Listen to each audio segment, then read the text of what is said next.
Alors, à titre de complément du récapitulatif, après le départ donc, du prophète, l'Église traversant en 2001 une période vraiment difficile, je me suis donc mis à cœur de ne plus perdre la présence de Dieu que j'avais reçue, puisque j'avais été rafraîchi par la puissance de Dieu après la rencontre que j'avais eue avec le prophète à Cocody. Et là, quand je suis revenu à Boaké, j'avais été responsable comme zonal de l'évangélisation de la zone 8. Je passais donc mes nuits à prier pour essayer de rétablir l'église et conserver vraiment cette présence de Dieu. C'était vraiment difficile. Chaque jour, de 22 h à 4 ou 5 h du matin, je passais mes nuits à prier. Et puis, je rentrais un peu tardivement. Et un jour, après mes prières, j'avais ce sujet de prière. Plus de Dieu, j'ai besoin de te rencontrer, j'ai besoin que tu révèles davantage à moi, que je sois de plus en plus convaincu de ta personne, de ta nature et de ce que tu me demandes, parce qu'il faut que je sois vraiment convaincant. Et donc, ce jour-là, rentré à une certaine heure, pendant que j'étais couché, je commence à entendre le bruit du vent. Donc, pour moi, c'est une tornade, un orage qui s'annonce. C'était tellement violent que ça me réveille. Tout fatigué là, donc je me réveille, j'ouvre les yeux, je regarde sous les fenêtres, les portes, il n'y a pas de lumière et tout est noir. Je me suis dit, ah non, j'ai tellement dormi depuis très tôt le matin jusqu'à la nuit encore, parce que vraiment j'étais une période vraiment difficile, avec les moyens qui faisaient défaut et puis la vie de prière, les pressions, c'était difficile. Donc je me dis que j'avais tellement dormi qu'il faisait nuit encore. Donc je me relaxe pour attendre que la pluie finisse, l'orage. Ce que je pensais, parce que j'étais avec les ouvriers, mais j'attendais. Comme des choses qui se cassent, des vents, comme si c'était des arbres qui se cassaient ou des choses comme ça. Donc, pour moi, c'était et comme on était dans un endroit où il y a beaucoup d'arbres, je me suis dit, bon, c'est l'orage, il doit être violent. Et puis au bout d'un moment donné, il y a eu comme un calme. J'ai pensé que c'était fini. Des bourrasques de vent, et puis j'entends dans ce calme-là, d'abord, un peu, je vois le ciel, la toiture qui disparaît. Et puis, je vois le ciel, une colonne de feu de là où je suis jusqu'au ciel, tellement grand, puissant. Je vois du feu, mais... Et ce n'est pas que ça. Et au-delà de ce feu, j'entends une voix tellement mélodieuse, mais effrayante. Je suis saisi de tremblements de panique, je ne sais pas. Donc je commence à tomber partout, je ne sais pas ce qui se passe. J'ai vu, je ne trouve même plus la porte. Et j'entends une voix qui est en train de parler. Une voix qui venait de loin, mais que j'entendais, et ça partait en écho. Mais une voix tellement mélodieuse. J'avais l'impression qu'il parlait, mais c'était comme s'il chantait. Il ne chantait pas, mais c'était comme s'il parlait. Et donc, il chante, mais c'est comme s'il ne chante pas, c'est comme s'il parle. Il parle, c'est comme s'il chante. Mais une voix tellement mélodieuse, tellement belle. Et ça avait la lutte, la voix d'un jeune garçon, une voix tellement douce. Je me suis dit, mais si c'est Dieu, pourquoi la voix est si douce? Elle avait un côté, un accent maternel. Mais c'est la voix d'une personne masculine, mais avec un thème maternel. J'ai dit, mais si c'est Dieu, pourquoi il a une voix aussi douce? Je demande, ah Dieu! J'ai dit, mais c'est quoi ça? C'est comme la voix d'un jeune garçon. En tout cas, un jeune dans la moyenne de mon chien, de l'âge qu'il avait en ce moment. J'avais en ce moment entre 26, 30 ans, entre mon chien, je ne sais pas. En tout cas, la voix d'un jeune qui est dans la moyenne. Un jeune garçon, une voix tellement douce. Donc j'ai dit, mais quand cette période est passée, parce que suite à cela, j'ai vu un tableau, et sur ce tableau, il y avait des inscriptions. Jean hiéroglyphes ou grec ou les trucs hébreux, vous voyez les trucs de façon de bâtonner. Je ne savais pas ce que c'était, donc quand je demandais au Seigneur, mais qu'est-ce que c'est? Il m'a donné une explication qui ne m'a pas convaincu. Donc, mais j'ai dit, c'est ça, je sais ça déjà. C'est quand je lis le livre de Daniel que je me rends compte, est-ce que c'est une inscription comme ça? Est-ce que c'est peut-être ça? Je ne sais pas. Donc là que je vois un peu un tableau, un peu, qui me fait réfléchir à la vision que j'ai eue du tableau. Et puis suite à cela, une voix qui me parle, qui me dit, bon, je donne le discernement. En ce moment, je ne sais pas ce que c'est que le discernement, je suis un jeune chrétien, le discernement c'est quoi? Et puis après, il me donne un passage du livre de Timothée, le chapitre 4. Donc c'est plus tard qu'en relisant, je commence à me faire une idée un peu de tout ce que le Seigneur me disait ce jour-là. Mais la voix, ce qui m'a plus impressionné, c'était la voix. Je me suis demandé, mais à qui je peux comparer cette voix-là sur la terre? Ça me fait donner telle impression. Je suis la seule personne qui pouvait quand même approcher de moi de loin un peu. Cette voix, c'était Michael Jackson. J'ai dit, il a la voix, l'image l'a donné. C'est-à-dire, une voix masculine, mais avec un thème un peu maternel, tellement doux. Mais, waouh, c'était terrible. Donc, quand je me réveille, quand j'essaie de me retrouver, mais c'était terrible. Et donc, je fais cette expérience-là et j'ai aussi vu ça. Cet investissement divin, cette flamme, cette puissance de Dieu, ces paroles d'une personne originelle, authentique, que j'ai entendu, que j'ai vu, cette flamme que j'ai vue de mes yeux. Ce n'était pas un rêve, j'étais éveillé. J'ai vu une vision clairement avec mon regard, sans parler d'autres visions que je ne vais pas en parler, mais parler juste de l'investissement divin. Je vais parler juste des choses que j'ai vues dans certaines formes qui donnent l'investissement divin.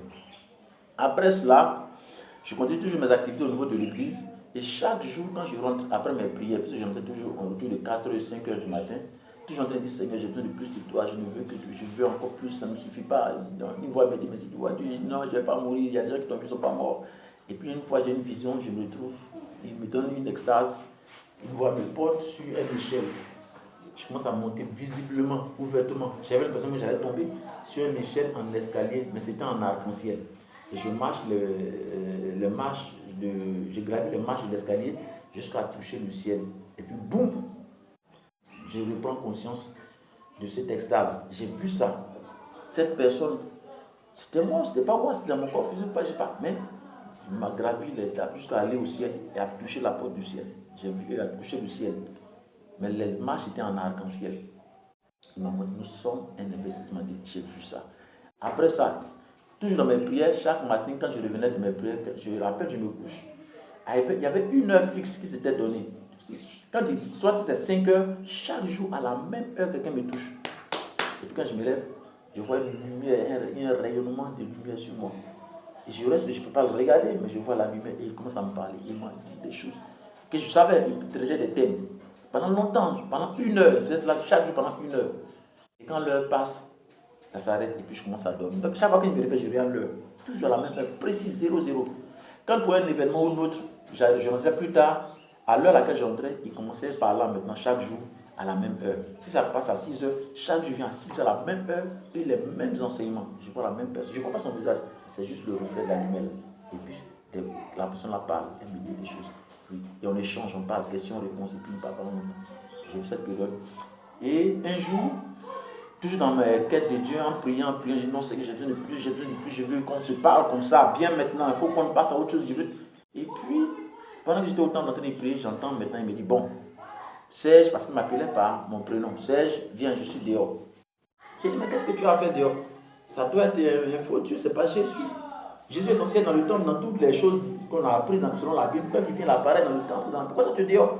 Qu'est-ce qui fait que Jésus est dehors? C'était en 2001, par là, on allait en 2002. En 2002, c'était vers la fin de mon séjour sur Boaké. 2002, avant qu'on vienne à Abidjan pour la CRM pour suivre les séjours jusqu'aujourd'hui. Et donc, je ne croyais pas. Il me dit, mais si tu ne crois pas, comment pourras-tu savoir si c'est une vraie parole ou si c'est une fausse parole? J'ai commencé à douter si je fais que ce n'est pas Dieu. Du coup, pour moi, ça posait un problème de ce que j'entends. Donc, une voix peut me parler comme Dieu. Et ça pourrait ne pas être Dieu. Je n'aurais plus jamais foi en ce que j'entends. Donc, j'avais peur, surtout pour ça. Je dis non, je ne vais pas partir. Il me dit, mais qu'est-ce qui prouve que c'est faux, c'est vrai? Au moins, tu auras l'assurance que tu n'es pas trompé ou que tu es trompé. Je sors, j'ouvre les portes du temple. Parce qu'il y a un gars, juste à l'entrée là. Il est grand, noir. Il a une vêtue d'une couleur qui a la couleur de vêtement, qui a la couleur de sa peau. Je cherche à côté. J'ai peur. Il est tellement impressionnant, son aura, sa force. Je suis tétanisé. J'ai l'impression que si je fais un pas, il sera à mon niveau. Je sentais qu'il était puissant et rapide. Et j'ai dit non. Qu'est-ce que ce gars a fait là? J'avais peur. J'ai dit bon, peut-être que Jésus est à côté, ou bien il y a une autre personne. Mais je cherche à côté, il n'y a personne. Les rues sont désertes, il est entre 4 heures, quelque chose comme ça. Il n'y a personne.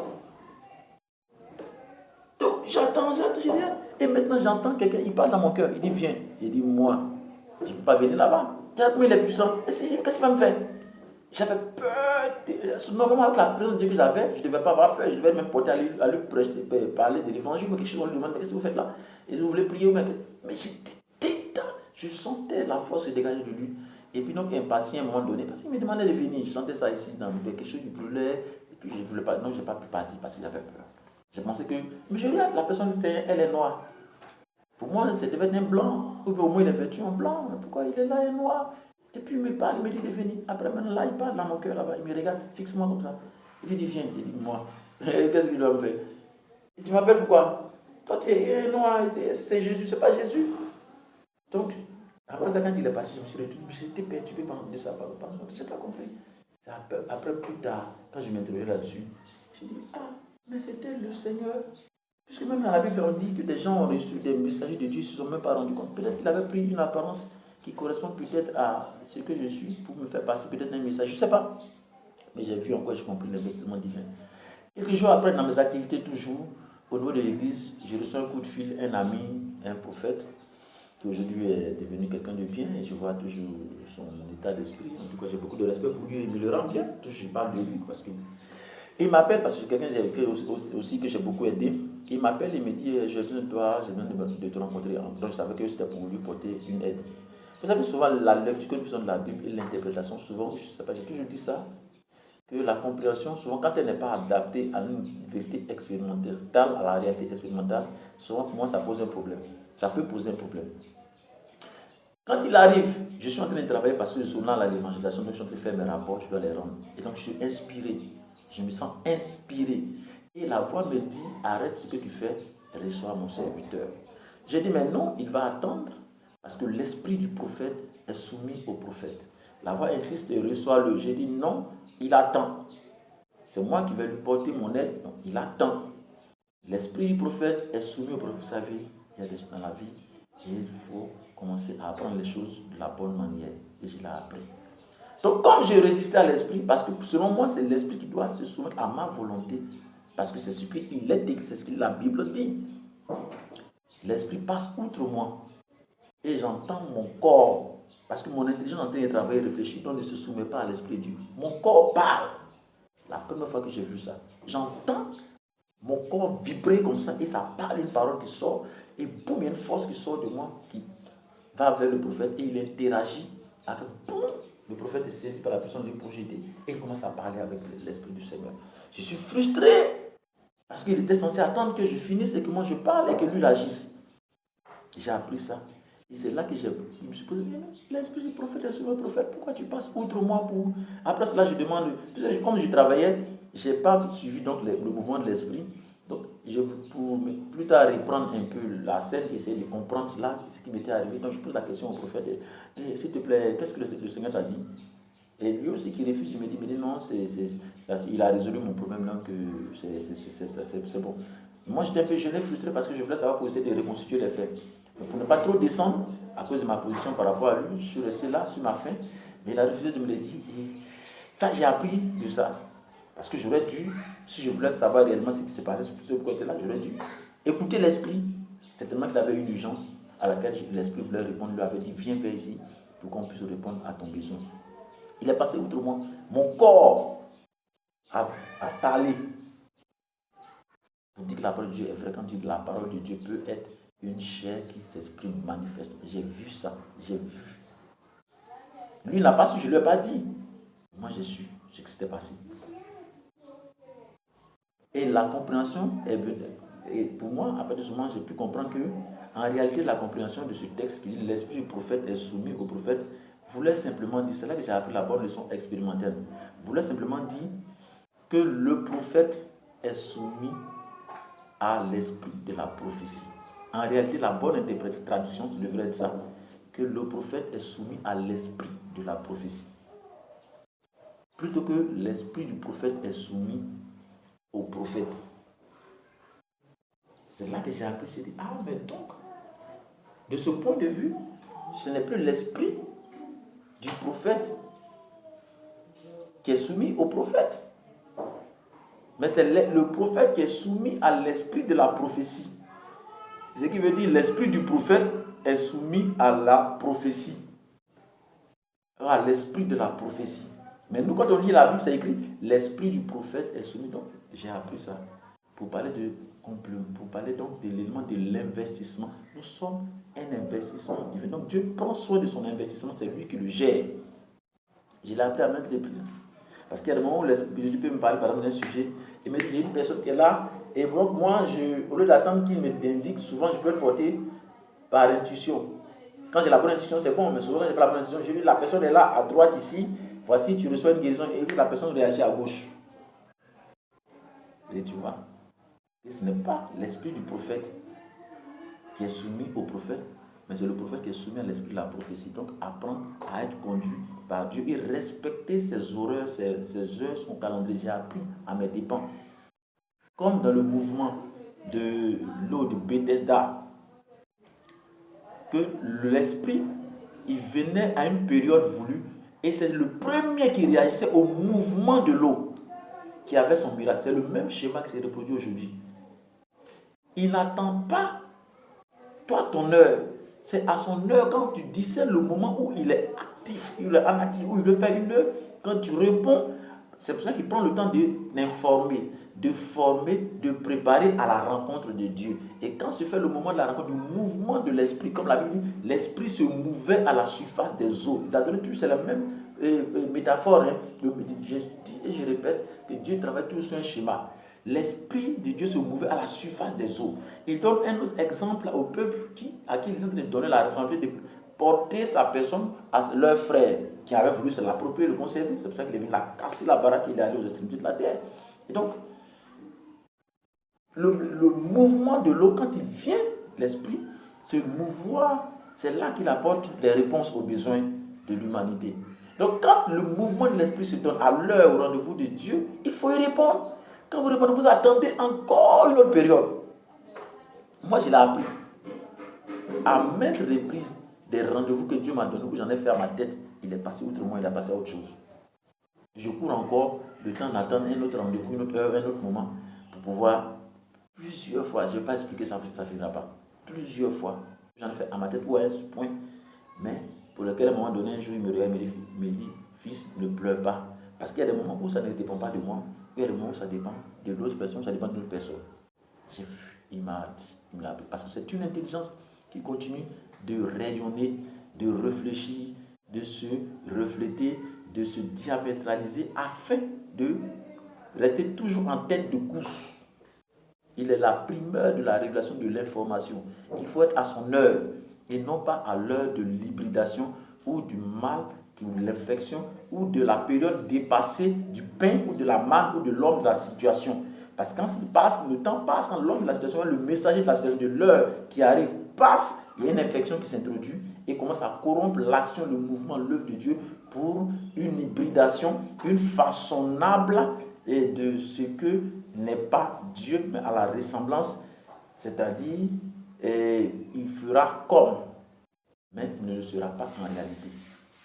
C'est pour ça qu'il faut répondre à l'heure de Dieu, non pas à l'heure de ta corruption, c'est-à-dire l'après l'heure, où l'infection, où la manne reçoit des vers. La manne qui descendait du ciel devait être conservée sur une période. Quand la période passe, la période de son activité, elle se corrompt, elle pourrit, elle dépérit, périt et pourrit. C'est le même schéma pour l'humanité.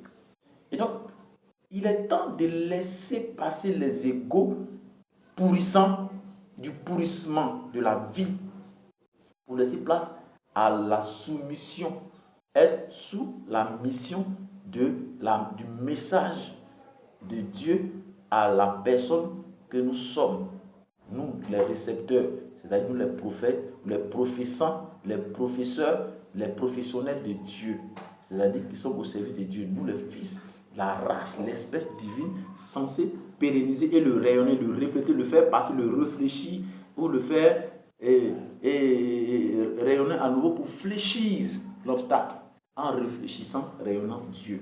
Sinon, l'obstacle ne fléchira pas, faute de réfléchissant divin. J'ai appris ça. L'esprit du prophète n'est pas soumis au prophète, mais le prophète est soumis à l'esprit de la prophétie. Comme à la piscine de Bethesda, c'est la même chose. Quand Jésus est venu en son temps en Israël, il a fallu que les prophètes du temps, les gestionnaires du temps, se soumettent sous la mission. Parce qu'il en vient avec un message pour le dire, leur informer, pour qu'ils acceptent. Et quand ils n'acceptent pas, ça pourrit. Dieu merci, il était composé d'un élément de récupération de ce pourrissement. Et il a dompté le pourrissement pour que désormais aucun être humain ne puisse se faire le monopole de la conservation, de la gestion du pain pour l'exposer au pourrissement. Pour que désormais la vie puisse passer outre épargner, passer outre les obstacles pour apporter la délivrance, la Pâque. Donc elle est continue, elle est perpétuelle. Elle n'est plus limitée à des individus, mais elle est seulement portée par seulement ceux qui sont soumis à l'esprit de la prophétie pour le rayonner, pour le refléter, pour le diamétraliser, afin de rétablir le lien entre le ciel et la terre. Pour les canaux, pour que le rayon, la lumière de Dieu continue de se projeter, de réaliser ses projets et de faire des projections pour l'avenir, afin qu'il n'y ait point de pourrissement et donc le périssement. Ça aussi j'ai vu. En dernier point, Dieu m'avait montré dans cet investissement, au départ du prophète, un jeune homme qui rencontre le sommet de l'immeuble. Mais quand il lui remet le manteau qu'il avait porté, le costume de couleur verte, Jésus, quand il reçoit la bénédiction de Dieu, il l'Esprit du Seigneur sur moi, parce qu'il m'a point pour annoncer des bonnes nouvelles, délivrer, guérir. Et quand je lis la Bible, je vois qu'il est écrit, tu as revêtu l'humanité du manteau de la délivrance. L'investissement divin. Quand Dieu apporte son revêtement, c'est un investissement divin pour. Et quand la période du mouvement de message de Dieu est, il faut permettre l'activité, sinon arrive la période du pourrissement ou de la non-validité.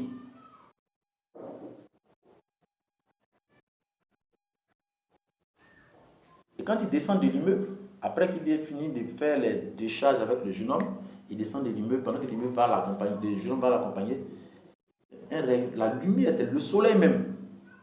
Ce que j'ai vu avec le jeune homme qui se projetait sur le jeune homme, c'était le soleil qui brillait sur ce jeune homme. Maintenant, désormais, il ne parlait plus avec le prophète, mais il parlait désormais avec le jeune homme. Et quand il parlait, c'était des thèmes. Quand il finit un thème, le jeune homme s'écroule. C'est comme s'il y a une force qui vient. Et puis, il se dit, c'est la fin d'un chapitre. Quand il se relève, il reprend un autre thème. Donc, à 2 reprises, il a fini des thèmes, et puis l'esprit est descendu sur lui. Quand il s'est relevé, à la 3e reprise, ils ont traversé le goudron, c'était de l'autre côté. C'est là que le prophète a été enlevé dans une voiture en feu. La voiture est partie avec le prophète. Puis le 3e fois, avant que le prophète ne parte, il y a une force qui est descendue sur le jeune homme pour la 3e fois. Et quand le jeune homme, au moment où il se levait, il a regardé maintenant le prophète en train de partir dans les airs. Quand la présence de Dieu, cette présence est descendue sur lui. Donc quand il s'est débattu sur lui, le prophète était en train de partir dans les airs. J'ai vu que dans chaque temps, dans chaque saison, en chaque ère, en chaque peuple, en chaque nation, Dieu investit sa nature, sa personne pour atteindre ses objectifs afin de réaliser ses desseins.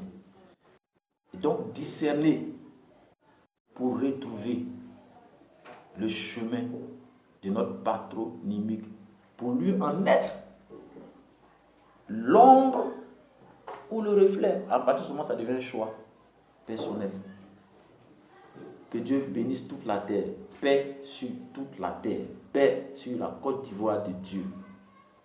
J'ai vu la main de Dieu descendre. Et je crois que ma nation a porté une main, a reçu une main qui s'est posée sur elle. Cette main signifie une empreinte. Cette empreinte signifie un choix. Cette choix signifie une marque. Une marque qui a la signature, l'approbation de quelqu'un qui en est le créateur, l'auteur, c'est-à-dire Dieu. Paix sur la terre.